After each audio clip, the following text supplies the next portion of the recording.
எல்லா புகழும் இறைவனுக்கே. Welcome to my channel Thopputhurai தொழில்.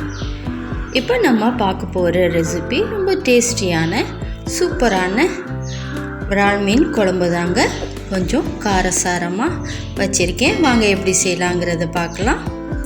இப்போ அதுக்காக 1.5 கிலோ விரால் மீனை மேலே சுத்தம் பண்ணிவிட்டு எடுத்து வச்சுருக்கேன். இதை சின்ன சின்ன பீஸாக இந்த மாதிரி கட் பண்ணிவிட்டு க்ளீன் பண்ணிவிட்டு எடுத்து வச்சுக்கோங்க. இப்போ இந்த அளவுக்கு நான் புளி எடுத்திருக்கேன். உங்களுக்கு தேவையான அளவை எடுத்து கொஞ்சமாக அதில் தண்ணி சேர்த்து நல்லா கரைச்சி விட்டு நீங்கள் அதுக்கு பிறகு அதை அப்படியே வடிகட்டி பிழிஞ்சிட்டு இந்த மாதிரி எடுத்து வச்சுக்கோங்க. இப்போது இதில் 3 டேபிள் ஸ்பூன் அளவு குழம்பு மசாலா தூளை சேர்த்துக்கிட்டேன். உங்கள் வீட்டில் எந்த மசாலா வச்சுருக்கீங்களோ நீங்கள் அதையே சேர்த்துக்கலாம்.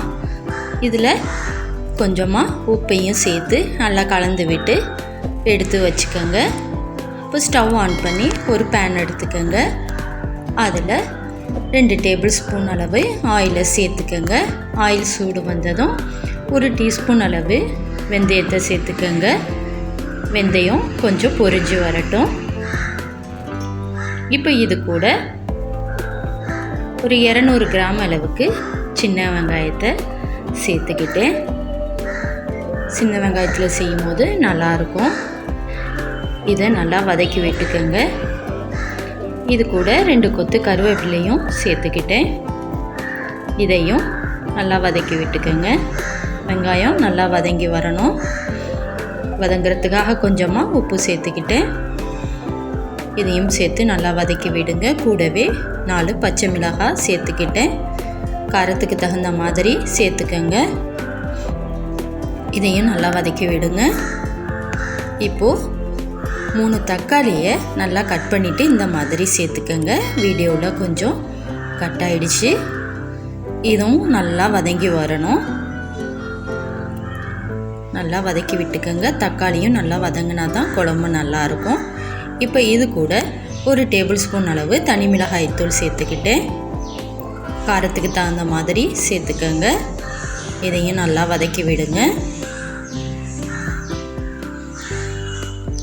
பாருங்கள், இந்த அளவுக்கு இருக்கணும். இப்போ நம்ம புளிக்கரைசலை அதில் சேர்த்து விட்டுடலாம்.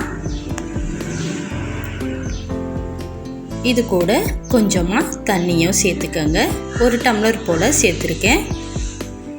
இப்போ லைட்டாக கொதி வருது. இதை இப்போ மூடி வச்சு நம்ம கொதிக்க விடலாம்.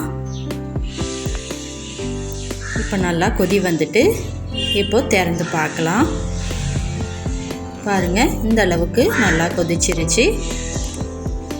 இப்போ நம்ம எடுத்து வச்சுருந்த மீனை ஒன்று ஒன்றா அதில் சேர்த்து விட்டுடலாம். ரொம்ப டேஸ்ட்டாக இருக்குங்க. சீசனில் தான் இது கிடைக்கும் போது சாப்பிடாம விட்டுறாதீங்க. இதே மாதிரி ட்ரை பண்ணி பாருங்கள். இப்போ இது கூட நான் மாங்காய் மட்டும் சேர்த்துக்கிறேன். இதில் மாங்காய் சேர்த்தா இன்னும் குழம்பு அட்டகாசமாக இருக்குங்க. நல்லா காரசாரமாக சுட சுட சாதத்தில் போட்டு சாப்பிட்டிங்கன்னா சும்மா வேறு லெவலாக இருக்கும். இப்போ மூடி வச்சு கொதிக்க விடலாம். இப்போ நல்லா கொதி வந்துட்டு அதில் திக்கு தேங்காய் பாலை கொஞ்சமாக அதில் சேர்த்து விட்டுருங்க. இப்போ இதையும் மூடி வச்சு கொதிக்க விடலாம். இப்போ 5 நிமிஷம் கொதிக்க விட்ட பிறகு திறந்து பார்த்தீங்கன்னா சூப்பராக நல்லா கமகமான வாசத்தோட மீன் குழம்பு ரெடி ஆகிடுச்சுங்க. செம்ம டேஸ்ட்டாக இருக்குங்க. இதே மாதிரி நீங்களும் வீட்டில் ட்ரை பண்ணி பாருங்கள். பார்த்துட்டு ஃபேமிலியோட என்ஜாய் பண்ணி சாப்பிடுங்க. இந்த ரெசிபி உங்களுக்கு பிடிச்சிருந்தா லைக் பண்ணுங்கள். ஃபேமிலி ஃப்ரெண்ட்ஸுக்கு ஷேர் பண்ணுங்கள். மறக்காமல் சப்ஸ்கிரைப் பண்ணுங்கள். உணவில் கவனம் செலுத்துங்கள்.